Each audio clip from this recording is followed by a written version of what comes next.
We can't say the future without AI. I mean, there's no way around it. 50% of workers now believe AI is going to improve their experience. When I come into the meeting room, I need a way to incorporate my AI with what's going on in the meeting. It's almost a bring your own AI type of a concept. Most of what we do in our day-to-day is going to change significantly. Hear the latest AV trends and predictions in this episode of Crestron's Smarter Spaces podcast on your preferred podcast platform. Matter 1.2 is a big move for the smart home standard. Have we fully figured out as an industry on our side how to use Matter at all? No. No. No. No. No. No. No. No. No. No. No. No. Yes. I mean, no. No. On this episode of ResiWeek, we talk Matter 1.2, securing IoT, and AI in AV. All this and more on this episode of ResiWeek. This is ResiWeek, episode 403, Ambient Home. Welcome to this episode of ResiWeek. This is your weekly roundup of all the latest news and stories for the residential AV industry. I'm your host, Matt DiCesare for AVNation.tv. And this week, I'm pleased to be joined by two of my good friends. First, we have Mr. Jeremy Glowacki. He's the executive editor of Residential Tech Today. How you doing, Jeremy? Doing well, Matt. We were warned not to talk about Halloween because it will be over by the time we record this, but We were warned. getting excited about Halloween, you know? Really? When you can avoid the children ringing your doorbell. Are you dressing up? I dressed up the other night. I might have been Ken from the Barbie movie. Why have we not seen pictures of this? Could have been a Chippendales dancer also if you wanted to look at the costume that way because it was a little borderline, but... I have so many questions that we do not want the answers to. All right. No, we don't. Then we have Brittany DiCesare. She is a client success manager over at Control Concepts.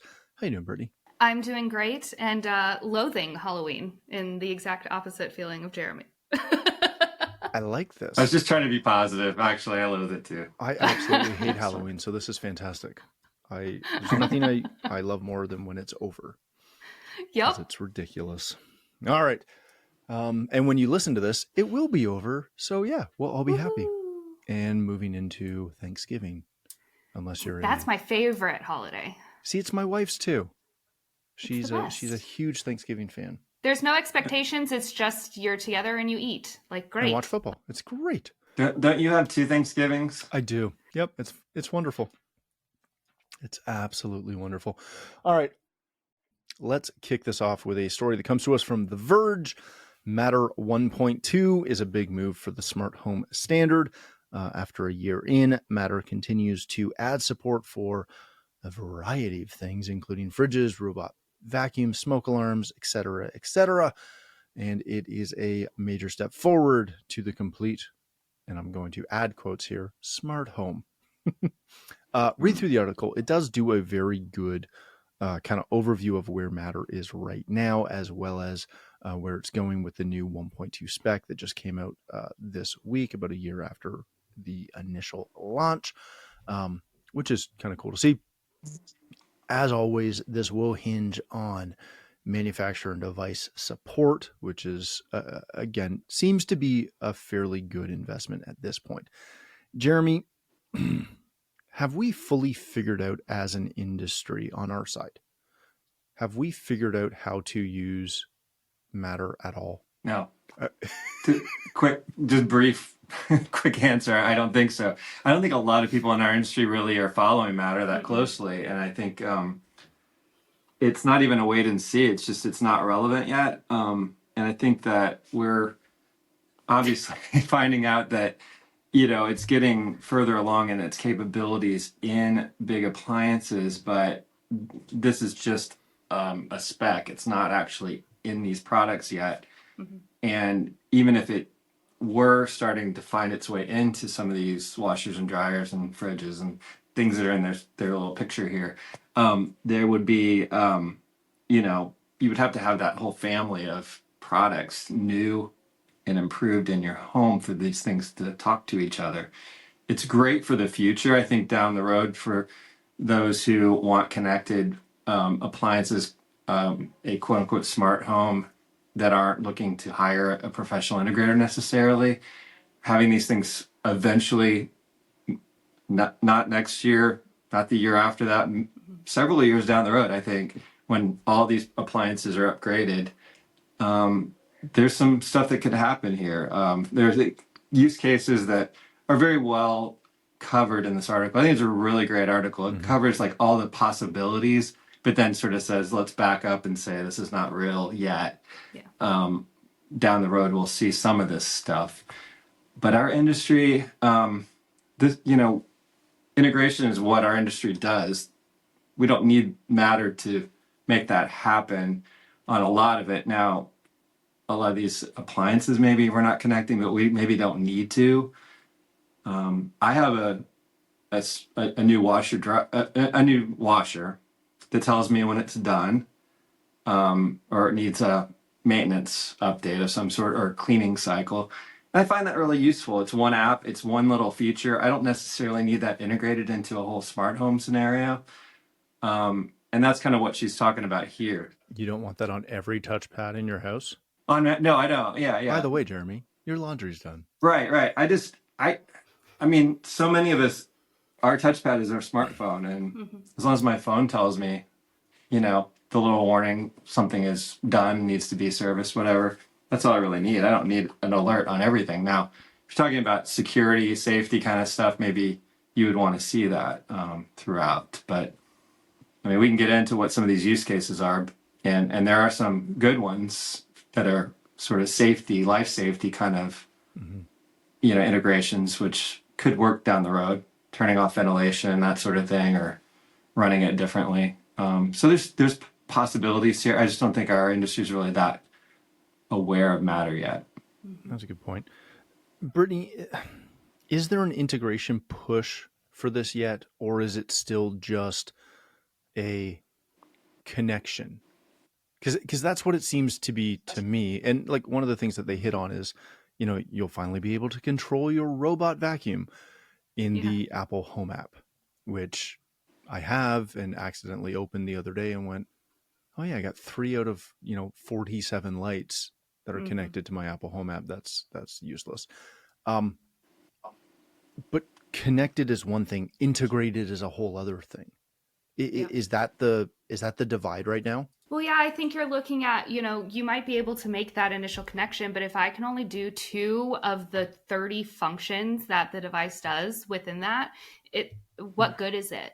And it's something we hear a lot in my company as software developers, is you have to be able to fit within those ecosystems templates. And sometimes you have to get a little creative in what that functionality means for your device versus the control platform. And so with this, it's all well and good that you can connect certain devices, but if I am limited in my abilities within that connection to do things, if I still have to go to that outside app or outside browser to be able to set the map for my vacuum, to be able to do functions 2 through 30, it's not useful to me anymore. And it's something that we get asked a lot is, I want to be able to have my device completely controlled. Great, you have the API for that. Unfortunately, the platform's not necessarily set up to support all of those functions. Here's what we can do. And I think that's what we're seeing here with some of the devices. The rest of them, I think coming down the roads with these updates that are planned, I think you'll start to see a lot more functionality added in. But until you're seeing that robust functionality for the device, I'm not sure that it's an A+ in my book.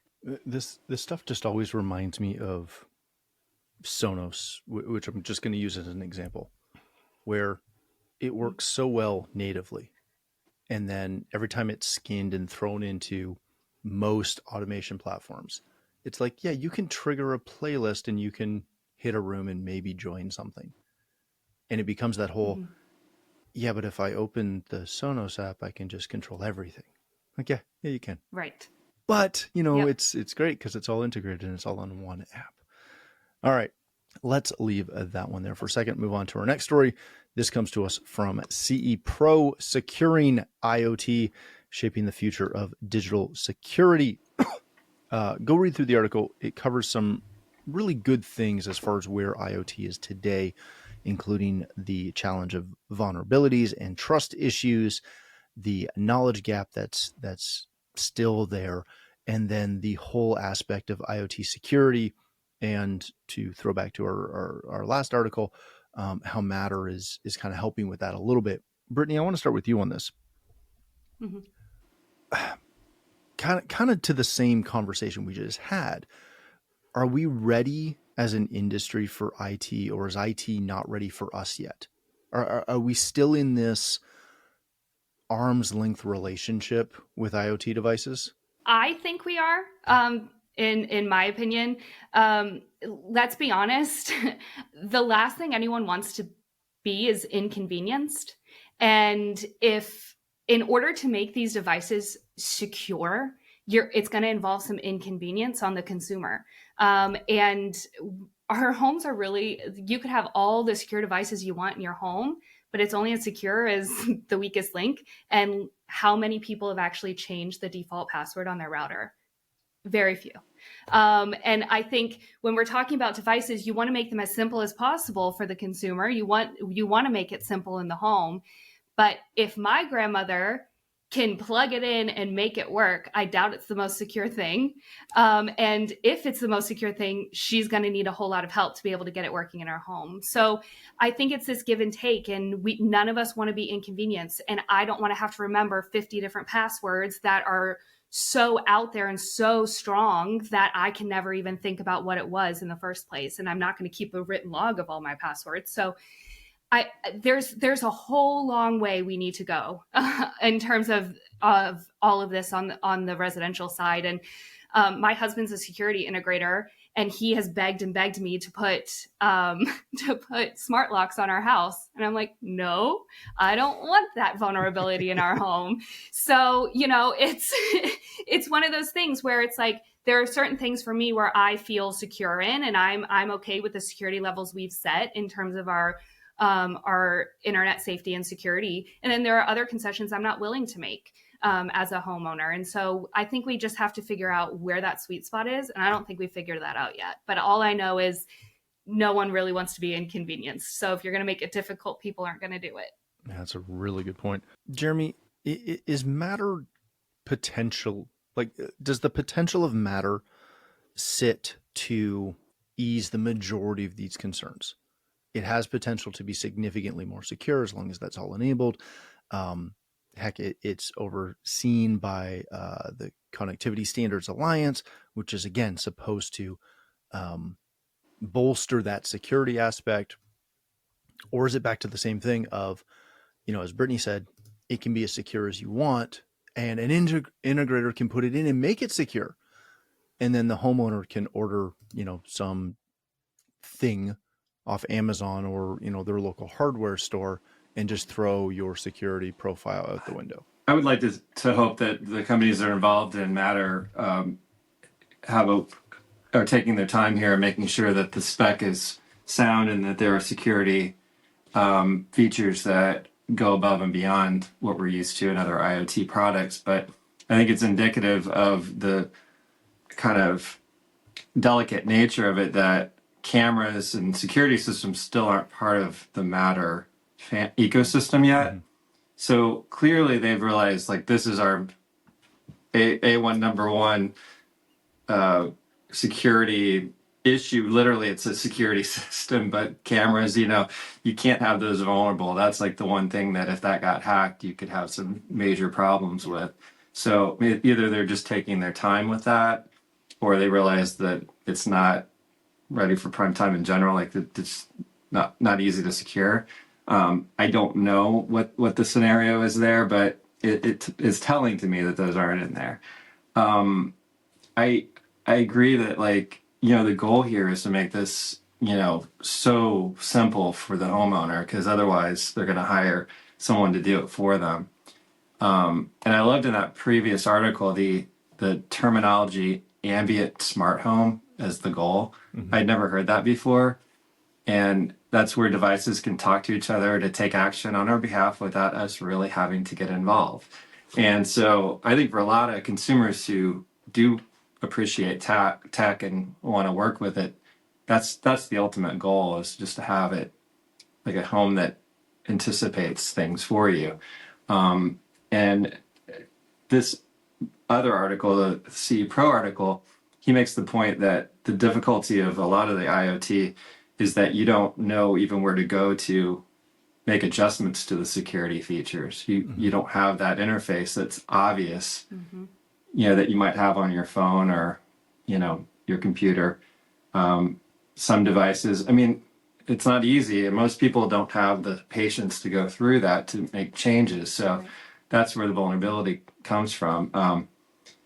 But end user homeowners are part of the equation, but you've got big corporations that are now getting, I was at a couple of buying group meetings, and I was told sort of privately, that not with a lot of detail, that a couple of manufacturers in our industry have been hacked, and like major outage kind of things. That's all I learned. I didn't get any details. Oh, I have some. So it's a well-kept secret. But so, these are like phishing types of situations, or where it just takes one person looking like an authentic purchase order or something, giving information they shouldn't, and then all of a sudden your system's locked up and you got to pay a ransom. So a lot of it's human element stuff, and not just passwords, but just making something that looks like an authentic thing, and it comes back to bite you. So anyway, I just think there's a lot that goes into it, and the goal of it being simple is also going to get in the way of it maybe being safe. Yeah, that's a really good point. All right, let's leave that conversation for a moment. This comes to us from Residential Tech Today and Jeremy Glowacki, who's also a guest. The HTSA conference addresses AI and industry unity opportunities. Go read through the article. There's a couple of really interesting points in here before we jump into the AI side of it. First, HTSI reported that their member companies, which is just over 100 integration firms, were flat in their purchases last year over year. Mainly that they're alluding to is because of some inventory on hand, as well as the fact that there were still some supply issues. Lighting is still leading the way for a lot of integrators, and they're doing a lot to try and get out in front and really continue to help the general public understand what it is that we do, which is really, really cool. But what I want to dig into is they had, I believe, 4 panels on AI and integration firms, including bringing in Isa Emeritus from MI Square Consulting, who also taught at CEDIA Expo was on the panel for the AI symposium over at Expo, talking about a bunch of different ways that you can use AI in your business, from tailoring some marketing for individual clients or client segments, as well as using a lot of the language learning models to analyze and research sales performance, sales calls, customer feedback data, etc. Jeremy, I want to start with you, and I am going to do everything possible to be positive on this, which is I'm going to fail at, but I'm going to try to at least start there. I love this as a concept. I question how many integration firms have the bandwidth to do anything more than dilly-dally in AI, because I know for a fact that we're using it in a couple of the different projects that I have going on and my companies have going on. And it is a full-time investment to get someone to learn how to use the models, which are constantly evolving, and then figuring out how to actually interpret whether the data is accurate and usable. I question whether integration firms really have the bandwidth to leverage this, again, more than just kind of flirt with it. Yeah, I think one of the first steps that was mentioned in multiple sessions that I've attended about AI and also Isar Mates, he's the podcast host for this really in-depth Oh, he's a genius. Yeah, Yeah. leveraging AI is this podcast. If anyone wants to check it out, and I listen to it, but I like have to take it in small chunks because it's just like too much, you know. But it's to your point, it's a lot to learn, and his big point, and a lot of his guests often say this: if you're a company, no matter what size, is to create a group of leaders, like a small committee within your company, and if you're a company of 5, that's going to be difficult. It may be the owner and the general manager, whatever. But if you're a company of more than that, to have a handful of people together that have different interests in the company, and they give each other assignments of what are you following in this area, and you're just learning and helping to try to come up with best practices. And it's also about just taking small bites, not trying to learn it all at once. Really, you play around with maybe some of the analytical tools that are out there for building, analysis of your statistics, your sales numbers, or your client comments. If you're dealing with it on the marketing side, use some of the art tools to create graphics that you can put on your website to better present yourself. There's redesign tools for websites and things that just simplify the process, of doing some of the things that guys just don't have time to do. Yeah, there's a lot, and it is easy to be sort of cynical about, well, this is going to get out of hand, but it's still very early in the whole AI process. Yes, we've all been using AI and don't even kind of think about it because it's been all about ChatGPT in the past year. ChatGPT elevated the conversation to this large language model kind of concept, but AI has been in our lives in a lot of different ways for a long time, and now it's just figuring out a way to use it to make your company more efficient, take some of the maybe back office stuff that you don't have time for, and streamline it.